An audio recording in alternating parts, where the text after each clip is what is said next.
Okay, hey guys, welcome back. Before I get into this, I want to talk to you a little bit about what happened in the previous video and also the comments that I've been reading. First of all, it's great to have all the attention and the feedback, considering my channel is really small and so it's really nice to get all the visitors. And quite frankly, I enjoy the fact that a lot of you don't only agree but also disagree. It makes great debate. It's really fun to see everyone coming together to talk about the previous video, which is basically Qatar versus Ecuador. Now, on top of it being a great game and the deserved win from Ecuador, I understand that the VAR decision was very much controversial in the sense where it was a fine margin and the viewers didn't have a clear enough display to see where the offside took place. However, upon viewing the video, it becomes clearer and clearer to me that it was in fact offside, although I do agree that it's highly debatable. Some of you make it sound offensive as though I questioned your right to even say that it is not offside. Quite frankly, I'm not a person who judges other people in that way. So if you do think that it's not an offside, I do agree with your opinion and I have no issues against it. I'm not VAR, I'm just merely reviewing the video that I see. And on top of that, I appreciate those of you who told me about the arrow keys on the keyboard to actually allow me to position the keyframe at the right place to skip through the video a little bit gentler. I appreciate that very much. And also, importantly, I do not view the video beforehand and rehearse it, unlike maybe some other channels. And the reason I do that is to make my reaction more genuine and so that it's more so a first time viewing, which is why when I watched the video for Qatar versus Ecuador, I actually decided to look at it myself and judge it by myself and say that maybe it is actually not an offside, only to later correct my decision towards the end of the video. So for those of you who watched the video but didn't watch it fully, my final decision is actually agreeing to what VAR said, which is the fact that it is an offside, but upon the first viewing, even I myself said that it's not offside, even though VAR is saying that it's an offside. So I'm actually making my own judgment. I'm not really siding with VAR or anything, although at the end of the video, it seemed clearer to me that it was in fact offside.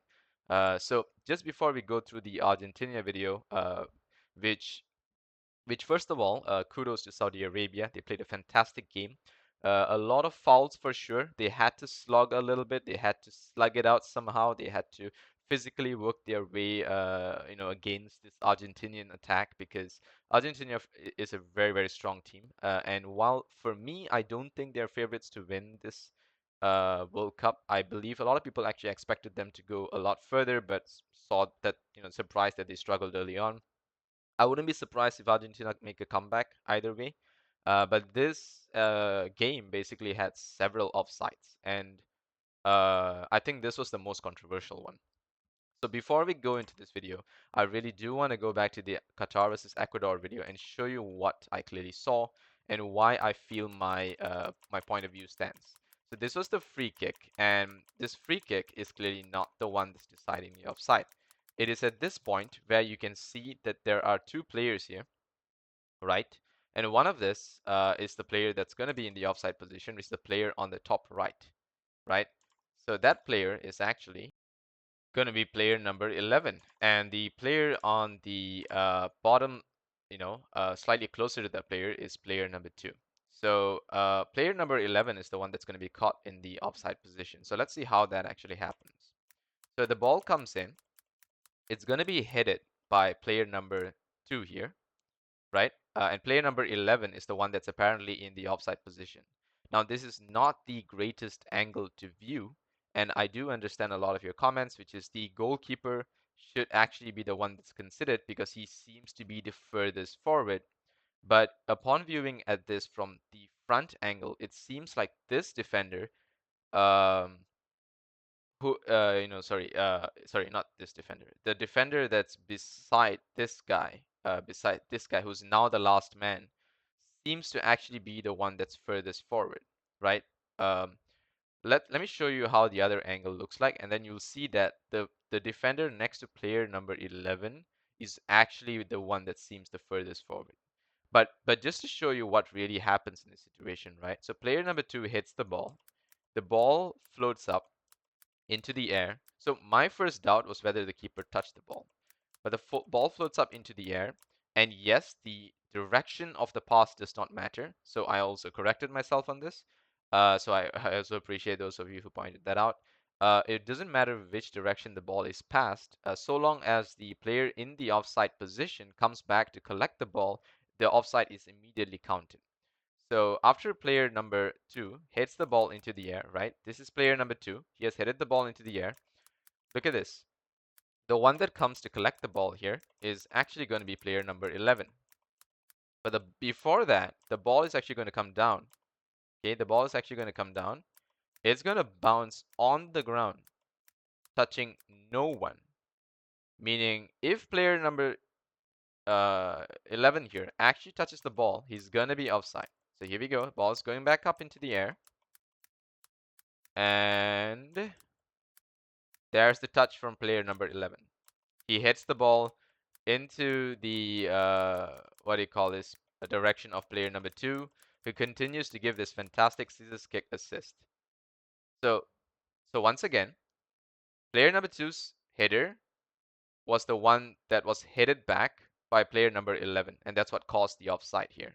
So again, this is not a very good angle to judge the offside, and the best angle I felt was very much a little bit later in this video, which is from the front side, this side. And in this angle, you can see that it's a lot more obvious, at least, that this guy is the last man, and this defender is actually the one that's furthest forward. All right? And this is still very, very arguable in terms of the video angle where the ball touches the head of player number two. Because while player number 11 does seem to be the furthest forward with his foot, player number two's position, while he's in the air with the goalkeeper, makes the goalkeeper and even this guy, this defender the goalkeeper is masking, seem to be pretty close to the position of this defender, who is, I think, defender number 5.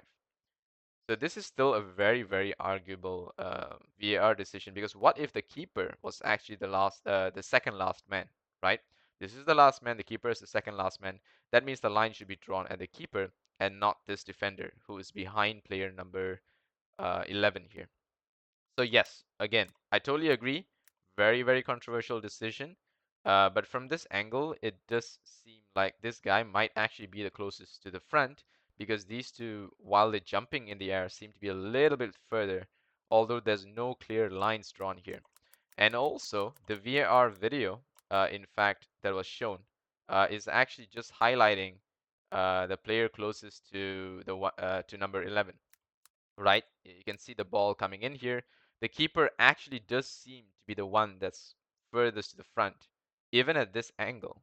But the one that's highlighted is actually player number, sorry, the defender behind player number 11. So again, I totally agree. Very, very controversial. As you can see, even the keeper being faded out here, right before the keeper gets faded out, as these two are highlighted, the keeper still seems to be the furthest man forward before the last man. So yeah, I totally agree. Very controversial looking decision. And I still quite frankly, although I say that it's most likely offside. Uh, yeah, I totally believe if someone says that this is not offside, I totally agree with you. Right? This is a 50-50. And the best way to actually judge this, whether it's an offside, is to see the player's foot against the keeper's back, and the keeper should be highlighted in this video. And some people pointed that out, so I truly appreciate that. So yeah, the keeper should have been highlighted, and the line should have been drawn to really show to us who is offside. The way they're showing it here, without the lines being drawn, makes it even more shady. And I totally believe that if they were paid off, I mean, it's a very scary world out there. But yeah, it is what it is. So I totally agree with you guys. Whatever what you guys are saying, whether it's offside or not, this is a 50-50, and I'm totally on the fence with this. I got no reason to say that, oh, I'm hardcore saying this is offside or hardcore saying this is not. That's not the point here. So for those of you who act pretending like I offended your mom, stay offended, because this is the internet. You have the right to feel offended. Uh, but yeah, whatever. Let's go to the Argentina versus Saudi Arabia one. This one is also reasonably controversial because, as you can see from this pass that's going to be made here, The one that's really in the offside position. Wait, hang on. The one that's really going to be in the offside position here is actually. Wait, hang on. Let me just keep this muted just before I get some kind of tack here. Okay, there we go. The pass comes in. Messi is the one that's clearly in the offside position. Lautaro Martinez is the one that's also triggered now for the offside. Strange thing here, between the defender that they're going to check him against, you can see number 19, who's also a defender who seems really, really close to this line here. And while it's still possible that Lautaro Martinez's hand was in the offside position, this defender here that's closest to the camera also seems super close. So while I would like to draw a line and show you guys, as I said before, it's a really fine margin in the sense where we don't have the perfect angle, but it is very possible that Lautaro Martinez was leaning forward too far. So the ball gets to him.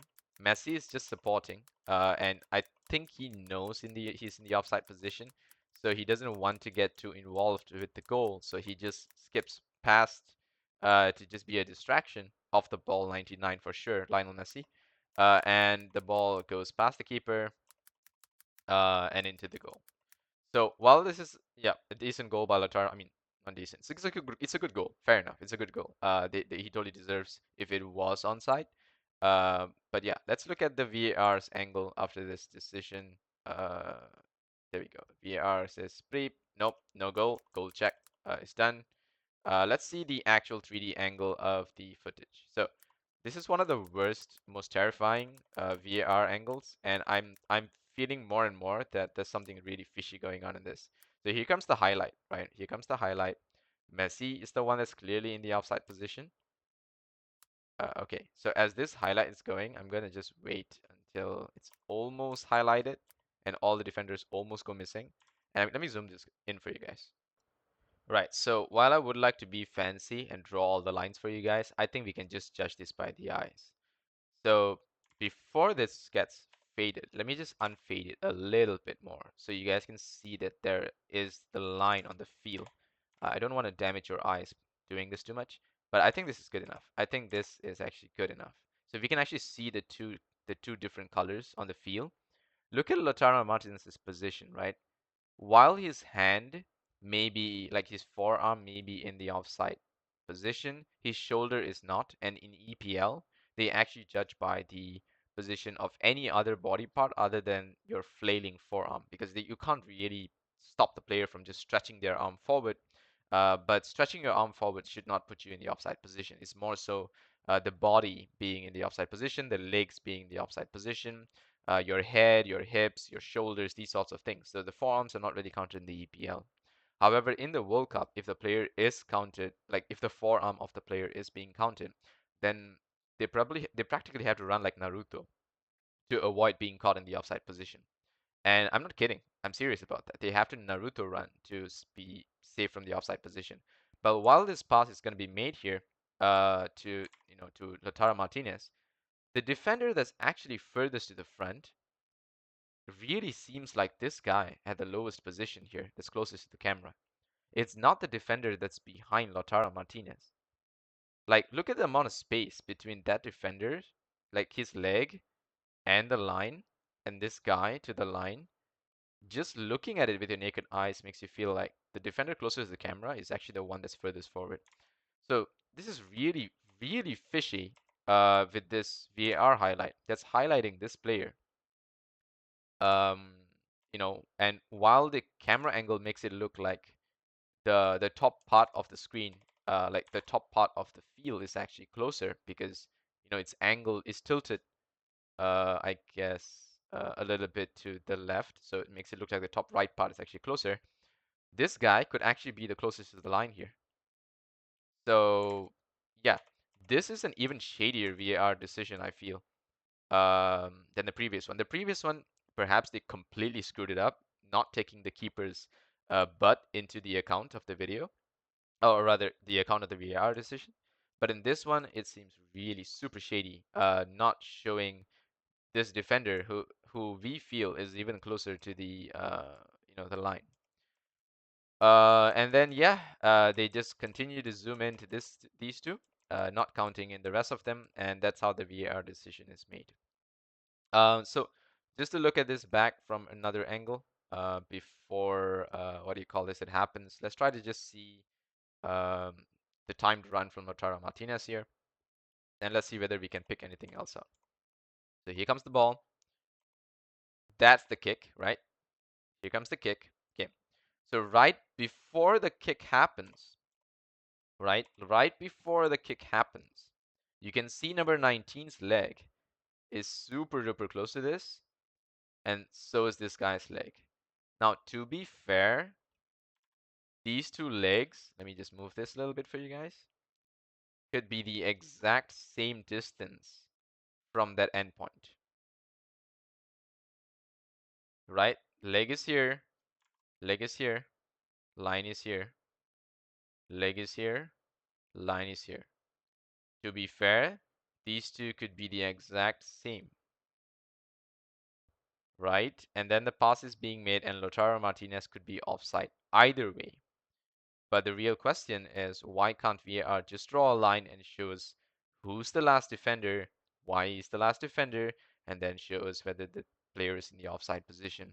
And that would be so much clearer, especially considering how close these two are. At the same time, I would like to emphasize the fact that it is possible that the AI is just smart enough, quick enough to capture who the last man is and doesn't really feel the need to highlight to us. But as humans, it feels really shady because we doubt ourselves for the decision being made by not just the AI, but also the assistant referees who are running the VAR footage, right? Because you have the AI who's giving them the information, but they consciously choose who to highlight as well. So while the AI may actually know who the real offside player is, it is possible that VAR could be selecting someone else after using, their own judgment, which is the scary part. Because if they're doing that and it's wrong, it could get really ugly for VAR, right? Especially considering this is the World Cup, the main stage, and you just really don't want to screw things up here. Whether it's the forearm, whether it's the shoulders, they have to be very, very clear.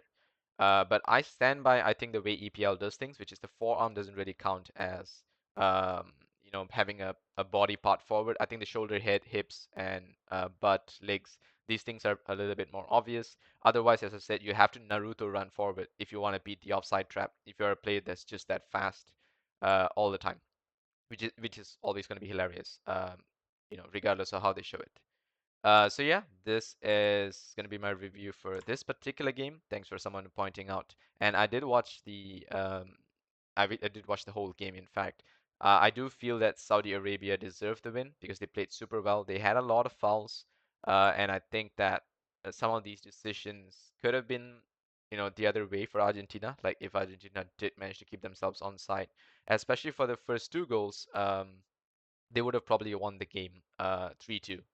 Yeah, give or take 3-2. And I think Lionel Messi plays well regardless of the game. He's just such a great player and such good thing to see in the World Cup as well. So I really hope that this is not the end for Argentina and they really bounce back in the way they're playing. And I'm sure they will. They're just such a strong-headed squad. They got great players. Um, but but kudos to Saudi Arabia. Those guys played a fantastic game. They if the win is of such fine margins, they deserve the win. That's all I gotta say.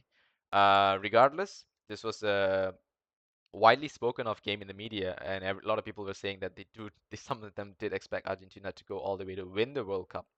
And I stand by saying that I don't think that uh, they are that strong of a team. There are probably other teams that are better, and I don't want to point them out now just because you guys will say that, oh, you're siding this team or you're speculating this and that. Oh, I'm so offended by you. So I'm just gonna stop right here and leave the rest to you guys to judge. Thanks for watching. See you guys. Take care.